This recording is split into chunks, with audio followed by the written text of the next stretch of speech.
my mom, actually I was abandoned as an infant, and my mom adopted me, and me and her 2 children and her husband moved to Fort Collins, Colorado.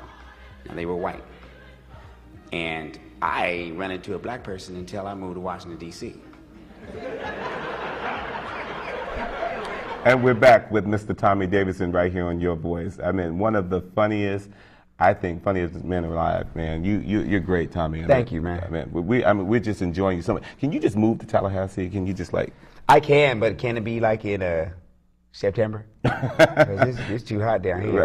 Right. Make you want to start singing. Yeah, and that sun, you be like, pick this bale of cotton. I move this wagon forth, and as that soon came a shining down. I said, please,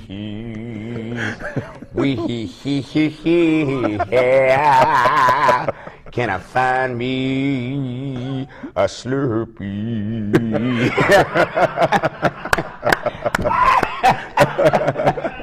You know, man, I'm telling you. Slurpee, Slurpee, y'all now. 7-Eleven, find me a 7-Eleven. I wait on him, give me 7-Eleven. I'm gonna wait on him for 7-Eleven. I'm gonna wait on him for 7-Eleven. I'm gonna wait, Lord, I'm gonna wait.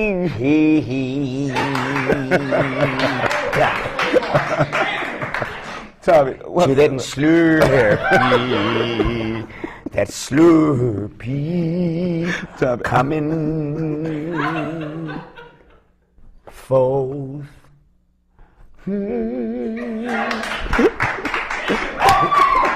Slurpee, Slurpee, nah. Okay. Look.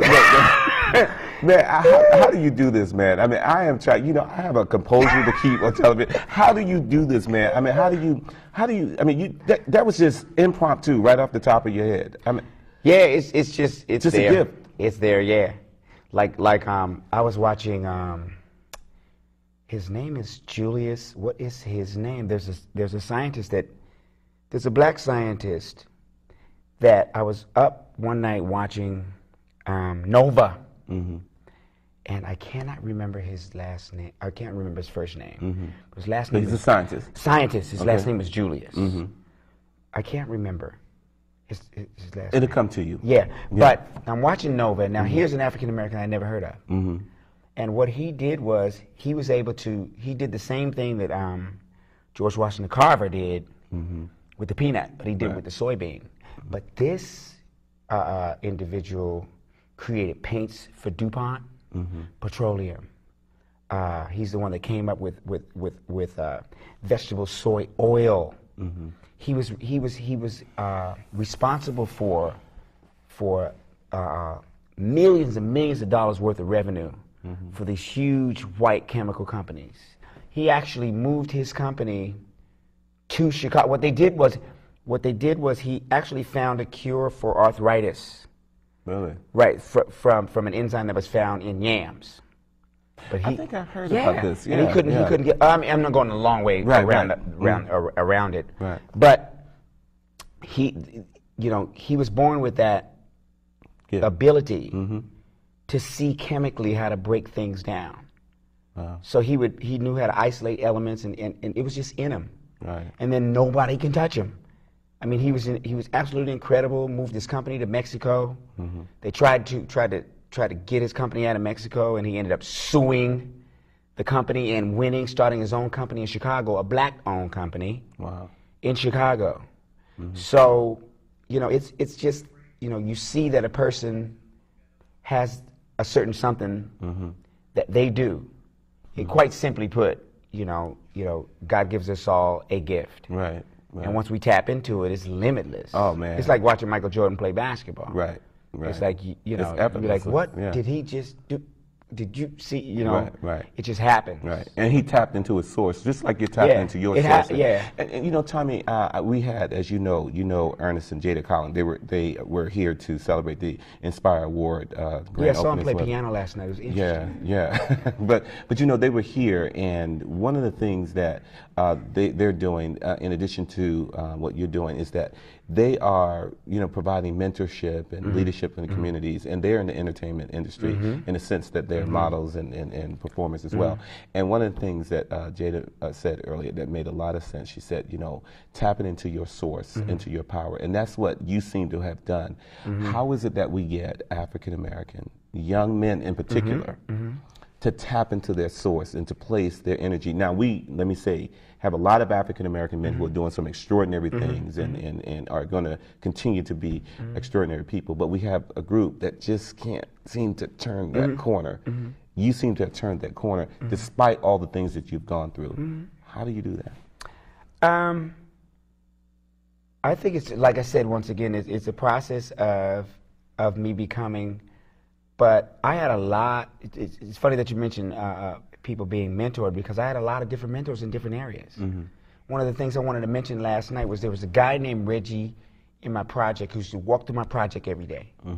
And this brother had muscles, man. He would be dressed, I don't know if you remember them old ebony jumpsuits they used to wear, with the Kango suits, and he had the heels. He had the heels and the jumpsuit, and he would come through. You know, he looked Ebony Fashion Fair. You know, they have the whole. He had the whole thing, and he would walk through the project like every once, twice a week. And I see him ever since I was about 7 years old till I was about 15. And that's when I started working and stopped seeing him. But every time I see him, I say, "Hey, Reggie." He stop. He say, "Hey, little Tommy, what's up, man? How you doing, bruh?" And he keep going. And there was this hill that you went over, and I kept saying to myself, "What's over that hill? I wonder what's over that hill." So it made me curious about what was going on. True story, long story short. I'm out in front of a friend of mine's restaurant 22 years later. Here we go again. I'm out in front of a friend of mine's restaurant. Owns one of the most successful restaurants in Washington, D.C. And this trash truck pulls up. And out jumps Reggie, right? Reggie gets out of the truck, comes over to me, shakes my hand. I'm like, "Hey, Reggie, what's up, man?" He's like, "What's up, Tommy? How you doing, man?" He said, "I always knew you was going to be something." Got in the trash truck, drove away. Wow. You see what I'm saying? So it's like that little, like God sends so many messages your way.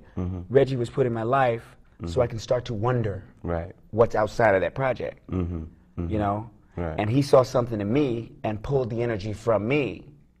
You know, it's something as small as that can help, or something as big as being able to have the patience to sit down with a child that you don't know, and awaken a desire in them to understanding. I was talking to a friend of yours, John, in the car coming to the interview. John Boyd. Yeah, and we were talking about how to bring someone along in learning.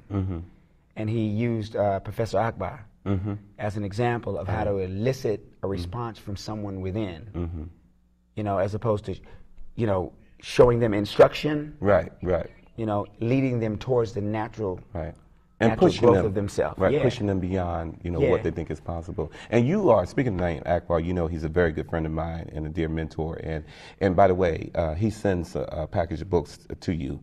I understand that you're an avid reader. Cameron, I better get my books. Where Cameron? We got it. He said it. No, we got your books. They will be on the plane with you today. I promise you. But one of the things, Your Honor, it's on the record. one of the things, you heard him. Tommy, one of the things that I want to say, you are an avid reader, and we have 30 seconds to answer this question. You're an avid reader. What's your favorite book? My favorite book? That's so nice. It's so many, but I think my favorite book is Sins of Our Fathers. I forgot the author, but it's the book about the mid-Atlantic slave trade, or the slave trade in general, starting from Portugal in the 14s, and seeing the lengths that they went to make their money, and how they would take a child and their mother and put them on a ship for 6 months, or do whatever they could to be in the position that they are now. And I always want to remember that. that we need to go to any length that we need to go to. Right. To do that. And you know Yeah. what? Speaking of going to Besides being cruel. Right. I want to come back and I want to talk to you about Hollywood and how you keep that real. And we'll be right back in your voice. It's a fact that more than half of African American women are obese, a major cause of diabetes. It's also a fact that by making smart choices, you can reduce your risk of becoming diabetic. Eating more fresh produce and exercising daily not only improves your health, but you'll look and feel better too.